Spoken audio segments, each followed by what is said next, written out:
Guys, welcome to our YouTube channel that is Bright Beginnings with JS Yadav.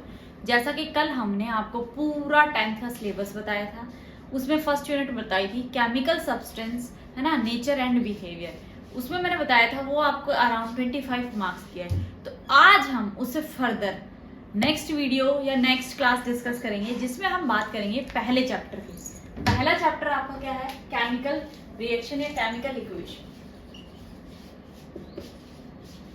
Chemical reaction है actually, ठीक है।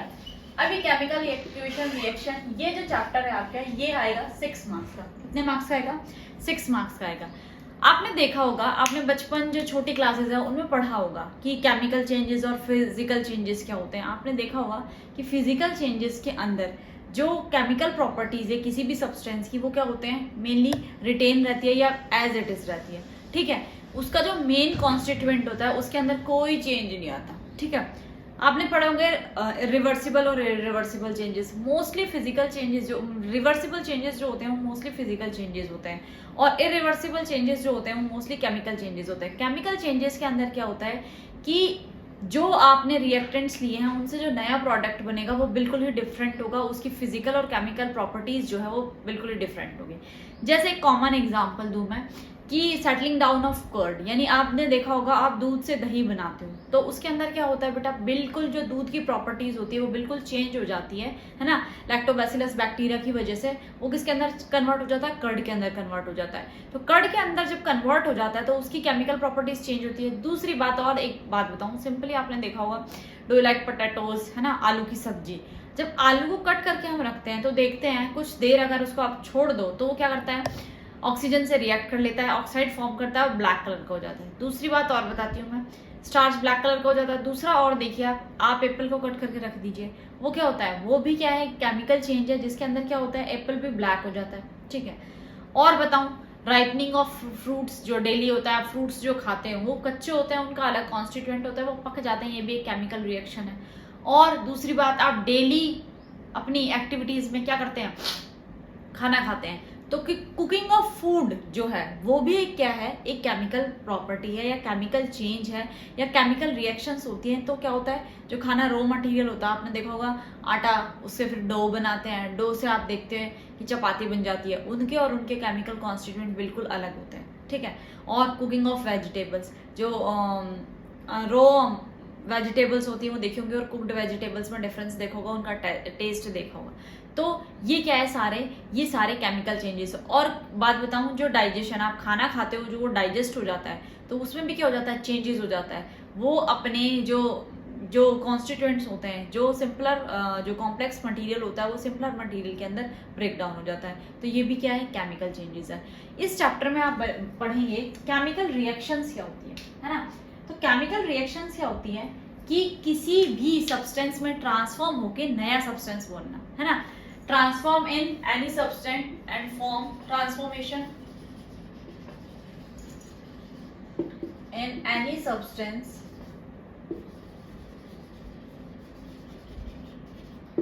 which leads formation of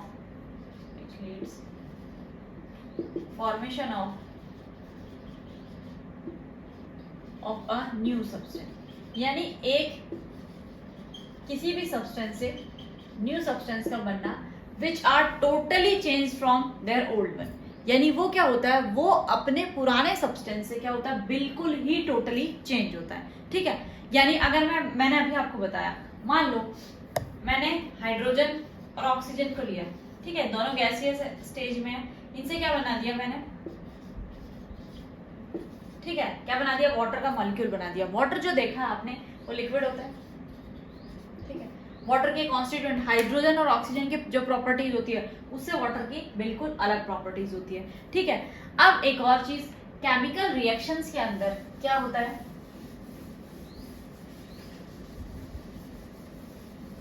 chemical reactions की कुछ properties होती है, पहले प्रॉपर्टीज देख लेते हैं, उसके बाद केमिकल रिएक्शंस लिखते हैं कैसे, उसके बारे में डिस्कस करेंगे। केमिकल रिएक्शन की प्रॉपर्टीज ये होती है, एक तो formation of a new substance. पहली क्या होती है? Formation of a new substance, कि डायरेक्टली एक नए सब्सटेंस की फॉर्मेशन होती है। जैसे जनरली बताऊं मैं, है ना, सोडियम क्लोराइड का एग्जांपल दूं, है ना, तो सोडियम और क्लोराइड से क्या बनता है, NaCl बनता है। ये एक्चुअल में HCl और NaOH की रिएक्शन से बनता है।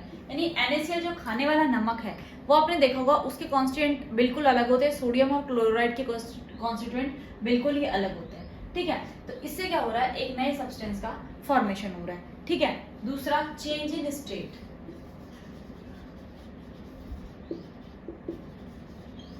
अब देखो, आपने पढ़ा होगा मैटर की कितनी स्टेट्स होती है बेटा, 3 स्टेट्स होती है। कौन कौन सी, सॉलिड, लिक्विड और गैस।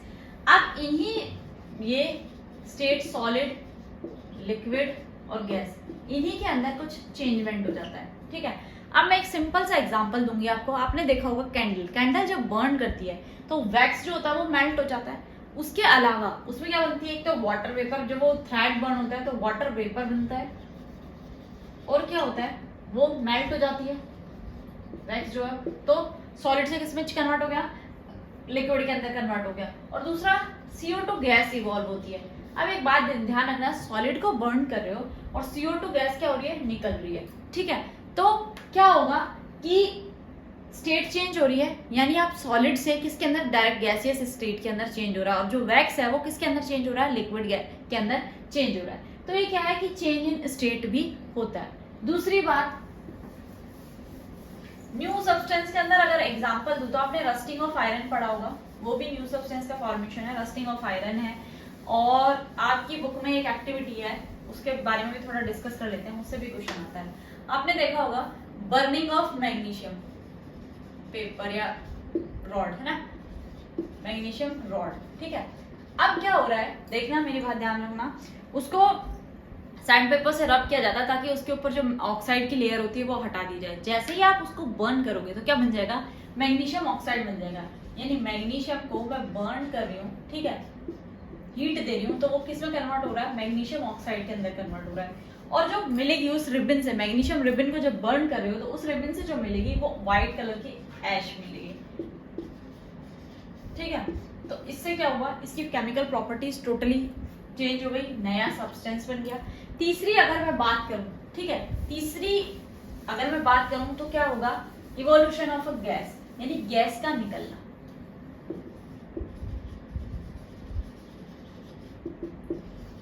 गैस, ठीक है, अब मैं ध्यान से सुनना, जो आपने देखा होगा लाइन देखा आपने, ठीक है, उसके अंदर अगर आप वाटर मिलाओगे तो वो क्या करेगा, कैल्शियम ऑक्साइड बनाएगा और CO2 गैस उससे निकल जाएगी। ठीक है, इसी तरह से अगर आप किसी भी मेटल को, ठीक है, किससे रिएक्ट कराओगे, अगर किसी भी मेटल को, मान लो मैं जिंक को सल्फ्यूरिक एसिड से रिएक्ट कराती हूँ तो क्या बनता है, जिंक सल्फाइड बन जाता है और हाइड्रोजन गैस इवॉल्व हो जाती है। ठीक है, आपने छोटे क्लास में पढ़ा होगा, जब मेटल के बारे में पढ़ा होगा कि मेटल्स जब ऑक्सीजन के साथ रिएक्ट करते हैं तो क्या बना लेते हैं, मेटालिक ऑक्साइड बना लेते हैं और हाइड्रोजन गैस इवॉल्व होती है।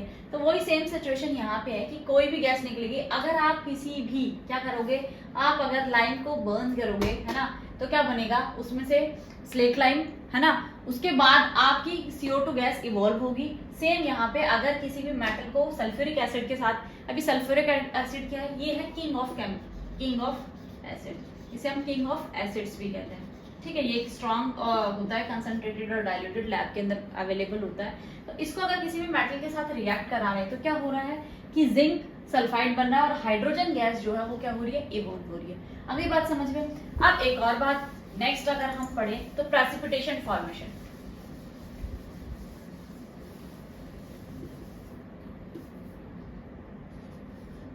फॉर्मेशन ऑफ प्रेसिपिटेट,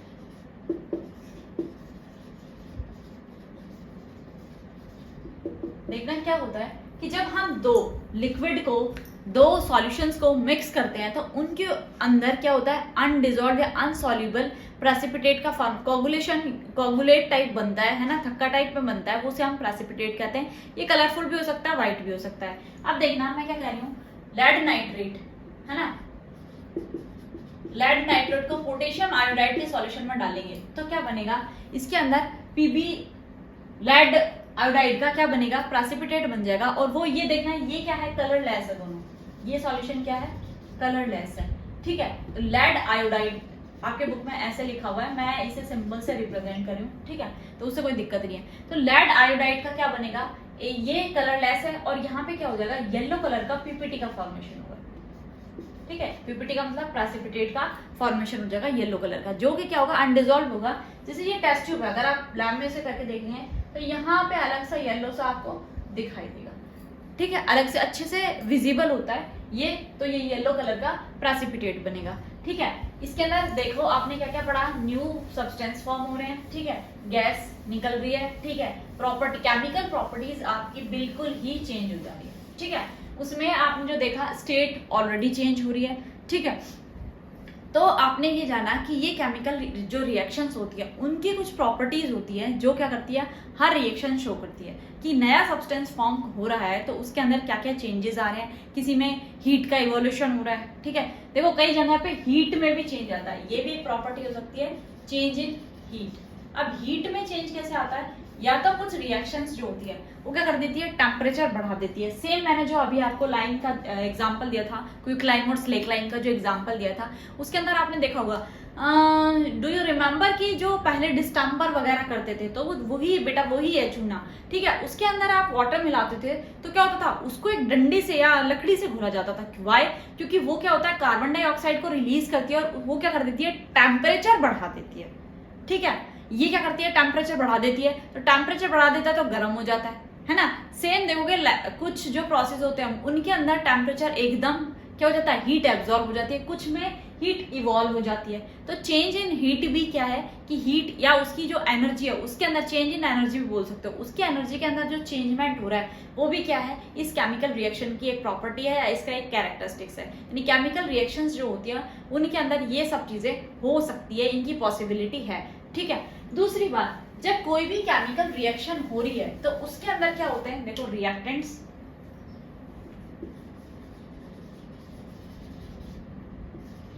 और क्या होता है, रिएक्टेंट्स और प्रोडक्ट्स। जो आपस में रिएक्ट करते हैं उन्हें हम रिएक्टेंट्स कहते हैं, और जो न्यू सब्सटेंस फॉर्म होता है उसे हम प्रोडक्ट कहते हैं, ठीक है। जिनके रिएक्शन से या जिनके आपस में क्रिया करने से और जिनके रिएक्शन करने से जो सब्सटेंस फॉर्म होते हैं उन्हें हम क्या कहते हैं, प्रोडक्ट कहते हैं। अब एक साइड रिएक्टेंट्स होते हैं, यानी लेफ्ट साइड हमेशा रिएक्टेंट्स होते हैं, और राइट साइड में आप क्या लिखते हो, विद एरो, इनके अंदर डिफरेंस करने के लिए क्या लिखते हो, प्रोडक्ट लिखते हो। आ गई बात समझ में। अब रिएक्टेंट्स मान लो कुछ भी हो सकता है, रिएक्टेंट्स हम सिंपली H2 और O2 का एग्जांपल लेते हैं, तो यहाँ पे 2H2O बनता है, ठीक है। तो रिएक्टेंट्स क्या है बेटा, यहाँ पे हाइड्रोजन और ऑक्सीजन, ठीक है, हाइड्रोजन और ऑक्सीजन, और प्रोडक्ट क्या बन रहा है, वाटर बन रहा है।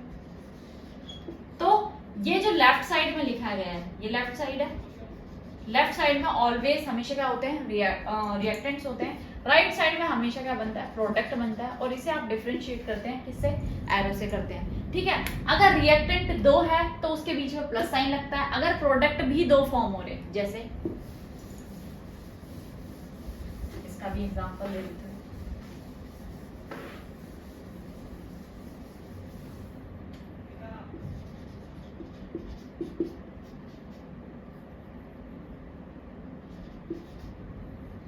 ठीक है।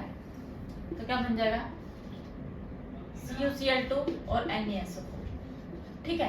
तो ये क्या हो रहा है, रिएक्टेंट्स भी क्या हो रहे हैं, रिएक्टेंट दो है, या किसी चीज का डिकम्पोजिशन ले लो, यहाँ पे ऐसा भी हो सकता है कि प्रोडक्ट रिएक्टेंट एक हो, ये ले लो अभी जो हमने पढ़ा था, तो क्या हो सकता है, प्रोडक्ट भी दो के अंदर टूट सकता है, ये कैल्शियम ऑक्साइड बन जाएगा और CO2 गैस निकल जाएगी। तो लेफ्ट और राइट साइड जब भी आप रिएक्टेंट और प्रोडक्ट एक से ज्यादा होंगे तो उनके बीच में प्लस का साइन होगा, ठीक है। और इन्हें आप रिप्रेजेंट करोगे किससे, बीच में एरो लगा के रिप्रेजेंट करोगे, ताकि ये इसकी इक्वलिटी बताती है, ये रिएक्टेंट्स ने रिएक्ट करी है और ये प्रोडक्ट फॉर्म हुआ है, ठीक है। उसके बाद हम बात करते हैं केमिकल इक्वेशन की। अब इक्वेशन क्या चीज होती है, इक्वेशन वो चीज है जिसे आप सिंबल से रिप्रेजेंट करते हो।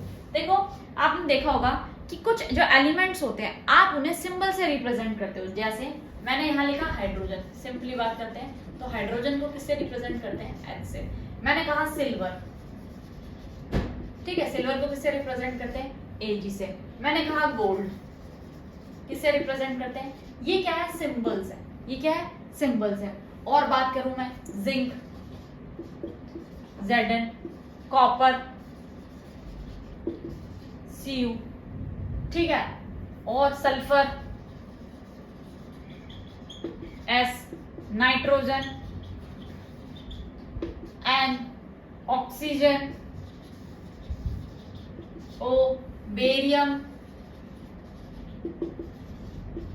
ठीक है, बेरियम के बाद क्लोरीन Cl, ठीक है, सोडियम Na, पोटेशियम K, अब देखो यहाँ पे पोटेशियम को हम रिप्रेजेंट करते हैं K से, ठीक है। तो ये क्या है, इन्हें हम सिंबल से रिप्रेजेंट करते हैं, यानी एलिमेंट्स को भी हम क्या कर सकते हैं, सिंबलाइज कर देते हैं, ठीक है। एलिमेंट्स भी आपने देखा होगा, एक होता है मोनोएटॉमिक, जिनके अंदर जो एलिमेंट होता है वो सिंगल होता है और वो सिमिलर एलिमेंट्स का बना हुआ होता है, जैसे ये सारे क्या है मोनोएटॉमिक। एक होता है पॉलीएटॉमिक, यानी एक से ज्यादा किसके बने हुए हो, एक से ज्यादा एलिमेंट्स के बने हुए हो, ठीक है। तो एक से ज्यादा एलिमेंट्स का कैसे हो सकता है, अब मैं बताऊं, अमोनिया, ठीक है, नाइट्रस ऑक्साइड, ठीक है, और क्या हो सकता है, H2O, ठीक है। तो ये सारे क्या हैं, ये पोलोएटॉमिक है, जिनमें एक से ज्यादा एलिमेंट का इवॉल्वमेंट होगा, ठीक है। ये जो प्रेजेंट करें हम, ये क्या है, सिंबल से रिप्रेजेंट करें एलिमेंट्स को। तो ऐसे ही केमिकल इक्वेशन के अंदर क्या होता है, हम उस केमिकल इक्वेशंस को सिंबल से रिप्रेजेंट करते हैं शॉर्टकट में एरो लगा के, ताकि क्या हो कि representation of chemical reactions from symbols is called chemical equation, ठीक है। केमिकल इक्वेशन के अंदर आप क्या करते हैं, उसे सिंबल से रिप्रेजेंट करते हैं, ठीक है। सिंबल से कैसे, अब जैसे मैंने कहा कि कॉपर सल्फेट, मैं यहां लिखूं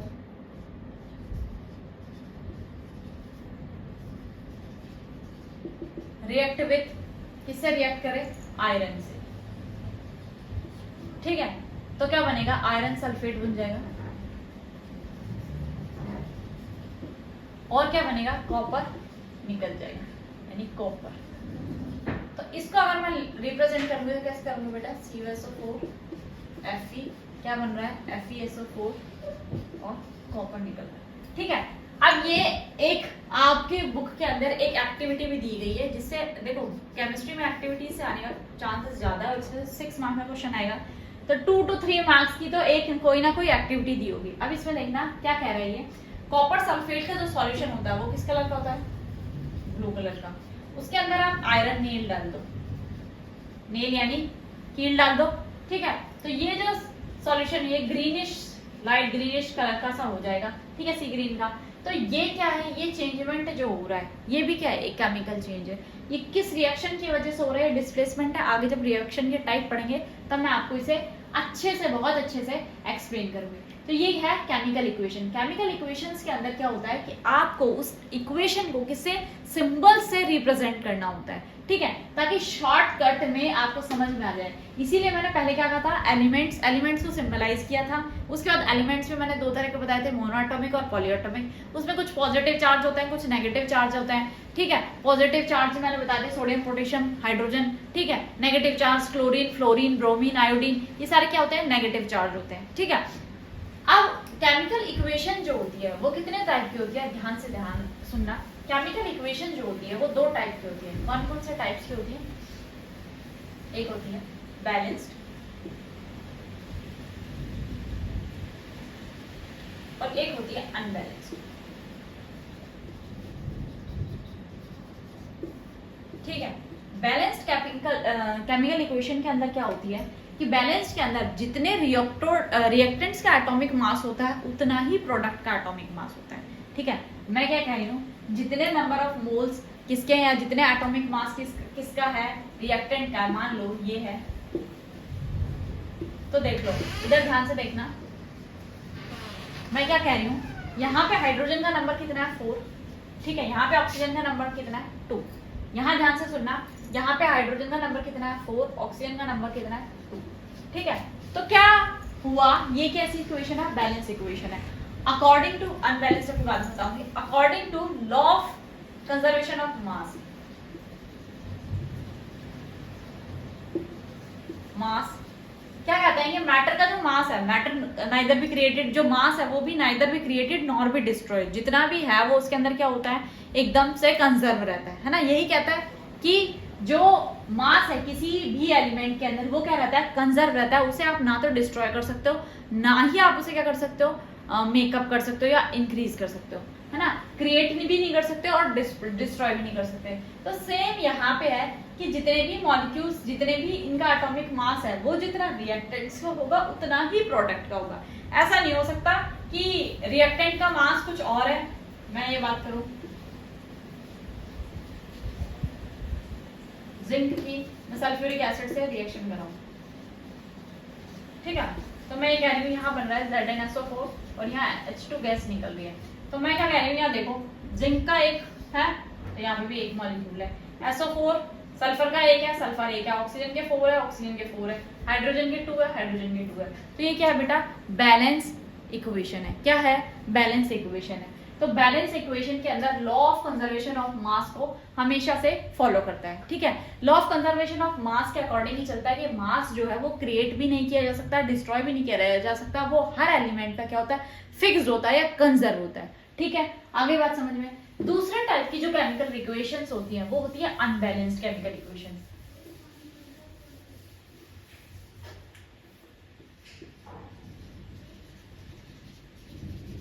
ठीक है, अनबैलेंस्ड केमिकल इक्वेशन के अंदर सेम वही वाटर का, उससे बताऊं मैं। तो देखो ये इसका फॉर्मेशन है, अगर इसका मैं डिसोसिएशन करूं, इलेक्ट्रोलाइसिस करूं, ये हो रहा है। अब देखो बेटा, क्या ये इक्वेशन बैलेंस है? यहाँ पे हाइड्रोजन के 2 मॉलिक्यूल्स है, नो डाउट यहाँ पे भी 2 है, लेकिन ऑक्सीजन का यहाँ पे 1 मॉलिक्यूल है और यहाँ पे कितने हैं, 2 मॉलिक्यूल है। तो ये क्या है, अनबैलेंस्ड केमिकल इक्वेशन है। और बात करूं मैं,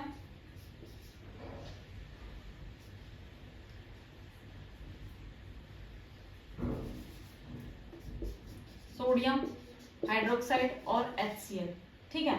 मैं यहाँ कह रही हूँ, यहाँ पे बन रहा है NaCl प्लस H2O, ठीक है। यहाँ पे मैं इसको ट्वाइस कर दूं तो देखो मैं बता रही हूँ जस्ट सिंपली।